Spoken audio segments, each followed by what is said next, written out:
Dan Illman, Matt Bernier, the co-feature at Aqueduct on Sunday is race number 7. It's the Mizdirection Stakes, and our preview is presented by DRF Bets. Sign up for a new DRF Bets account, access a $150 bonus. Just go to drf.com/join and type in the promo code TV150. Let's take a look at this field of 3-year-old fillies getting set to go 6 furlongs on the outer turf course at Aqueduct on Sunday. We're hoping the weather holds out. They are expecting a 50% chance of rain in Ozone Park on Sunday afternoon. The morning line favorite, the number 7, Matt, that's Out of the Flames, 7-2 on the morning line, shipping all the way east from Santa Anita. I really thought this filly took advantage of a hot pace to win last time out. She's going to get another pace this time, but I don't know if I want to bet a short price after a perfect setup. I agree, and you look at her overall body of work. 2 for 10 lifetime and 6 times second or third. She took advantage of that big pace last time, and she's wheeling back on short rest. It was only, what, 15, 16 days ago. The other thing, too, that I look at with this filly, makes a lot of sense from a speed figure standpoint, but at the same time, she hasn't gotten any better in any of her 4 starts here in the United States. I wonder if this is what she is, and if one of these other girls can take a step forward. Is she just running for a minor award? Now, the addition of blinkers might have moved her forward last time out, but I really thought she was helped by the pace. And again, we think she should get another good setup here. The 10 March Express was very impressive for Todd Pletcher, winning her first 2 starts. I mean, she didn't break it all, and usually that's a death sentence in these turf sprints. Well, no sweat for March Express, who came rolling from off the pace to win both of those races. The problem is she's 0 for 3 since, and she hasn't gotten much faster, and I thought she got a pace last time out at Gulfstream and couldn't cash in.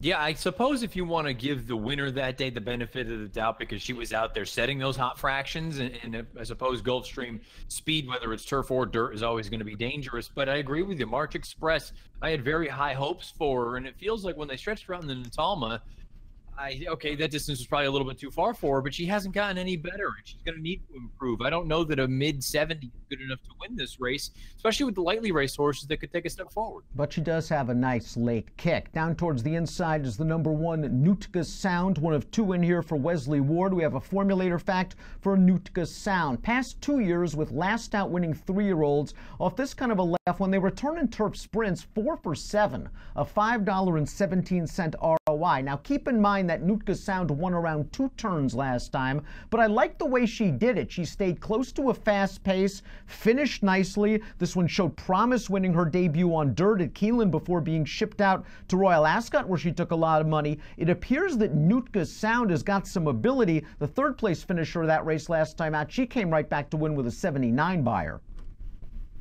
I think Nootka Sound makes a lot of sense in here. I think she's very interesting. If you think the pace is going to heat up, she has almost that built-in turn back from the 7.5 furlongs at Gulfstream, which I consider a route race, not a sprint. You can turn back to the 6 furlongs here. She's shown that she can win from off the pace. She's likely to get that big pace to run at. I think there are a lot of things to like about her. I suppose some people may be a little bit concerned about Jimenez off-riding the other Ward horse, but Mario Pino and Wesley Ward have had a tremendous sort of run for a number of years, so I wouldn't be too concerned about that. Let's talk about that other Ward horse, the number 6, Mentality. This is a New York bred, and although she was beaten at odds on in her most recent start way back in October at Belmont, I thought she was on a very fast pace and did pretty well to hold on to finish 3rd, only beaten a length and a quarter. She's pretty fast out of the gate, but she's got to deal with a long layoff. Yeah, long layoff and the other speed signed on in here. That's got to be a major concern. Also worth noting, she beat at 3 to 5 that day. She may have run well, but that form has not come back particularly well. The winner that day came back to run a 54 in the next start, and the runner-up a 66. I think she's in a very difficult spot here with the other speed signed on. Golden Days has done nothing wrong in 2 starts for trainer Brad Cox, the number 5, boasting buyers of 60 and then a big improvement from a 78. She has shown the tactical speed to sit off horses and finish. She's lightly raced, a lot of upside potential. There's a lot to like about the 5 Golden Days, 5-1 on the morning line. She checks a lot of boxes. She makes a lot of sense in here. I suppose the concern for me, that 78 buyer, highest last out in the field, but you look and see, it's not like she came home all that fast. She came home in 43-1. I think you're going to need to do significantly better than that in a spot like this. In the form of that race, similar to what we've talked about with some of these other races, the runner-up came back with a 67, the 4th place finisher, or 5th place finisher, excuse me, with a 62 in the next start. She makes a lot of sense in here, but I would want every bit of the 5, if not more. Classic winning trainer Christophe Clement does well off layoffs. He is bringing Raucous back for her first start of the year. We have a formulator fact for Clement and Raucous. Past 5 years, 3-year-olds off about a 4 to 6 month layoff, adding Lasix, 28% winners, a $2.83 return on investment. Raucous ran third in the grade 3 Jimmy Durante. That's been a live race. It's produced 2 next out winners. And the winner of that race, Daddy is a Legend, came back and just had a miserable trip last week in a very tough spot at Keeneland. So she kept some good competition, but do you get the feeling that Clement's using this sprint race as a springboard? Do you think Raucous is more of a 2-turn middle distance horse at this point of her career? 100%. I feel the same way about this horse as another horse who we'll get to momentarily. I think this is nothing more than a starting off point to stretch out to longer middle distances, 6 furlongs. It's not as though I think she's completely overmatched. You brought up the class that she's been running with as far as the running lines and the company she's kept. I just think this is probably a means to an end to get her ready for something bigger and longer. One of those horses exiting the Jimmy Durante, Fatal Beret, came back to win the Providencia last week with a big 88 Beyer speed figure. Let's throw up the Timeform U.S. pace projector. As we'll often see in these big fields, you'll get that red bar indicating a fast pace. And first-time turf runner number 2, Gibby, is expected to set it. Gibby's sire, Tizway, does very, very well with first-time turf runners. 16% winners, but there's a lot of dirt on the bottom of this pedigree. Heck, she's a half to Giuseppe the Great. I've always liked Gibby on dirt. I'm not sure she's at this class level, and I'm a little bit concerned about the surface and the pace. Yeah, I agree with that. You know, you bring up the fact that Tizway usually does well with the first-time turf runners, but it makes me wonder, it's not like she's run poorly on dirt. Are they trying this just to see if she can handle the turf, or are they trying it because they're possibly, we've always talked about it, often the turf is a little bit easier on the feet than the dirt surfaces.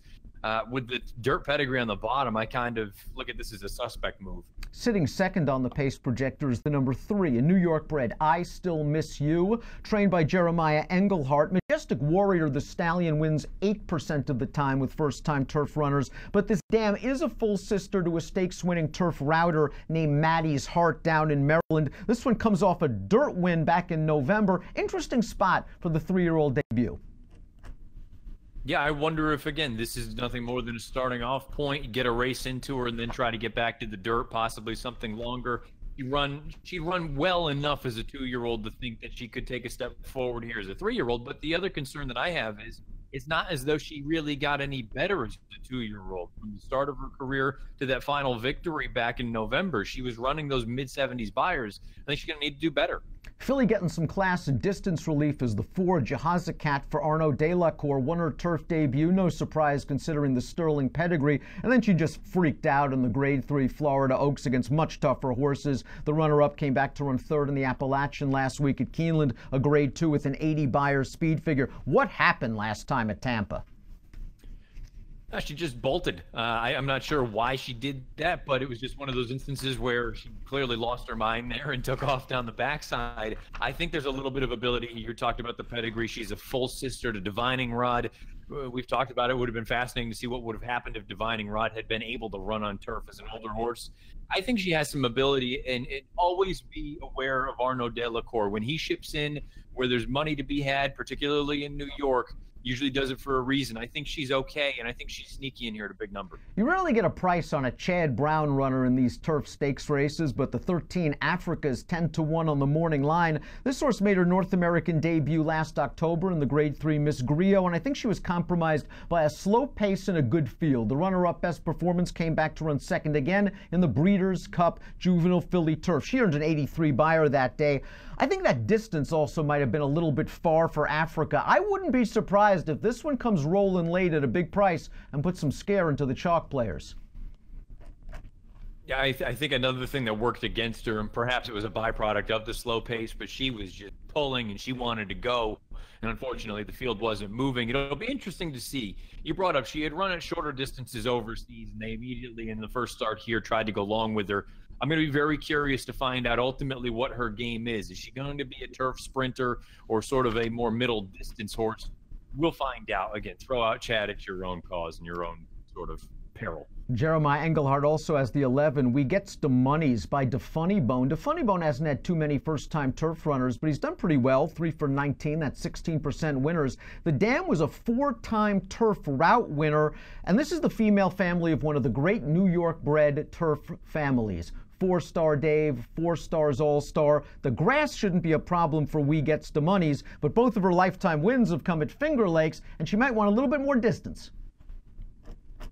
Yeah, she might have been taking advantage of beating up on lesser company as a 2-year-old, and you brought up the pedigree on the bottom. It's certainly not a problem. And DeFunnybone overall 13% on turf. So really, there's not a lot to knock about the turf situation. It's just a matter of, do you think that she's good enough to run with these legs? Seems like a wide open race. We're both going with prices with our top selections. Let's throw them up there right now. You're going with the 12 Elevated Vision, and boy, this horse has a good pedigree, and she's done nothing wrong on dirt.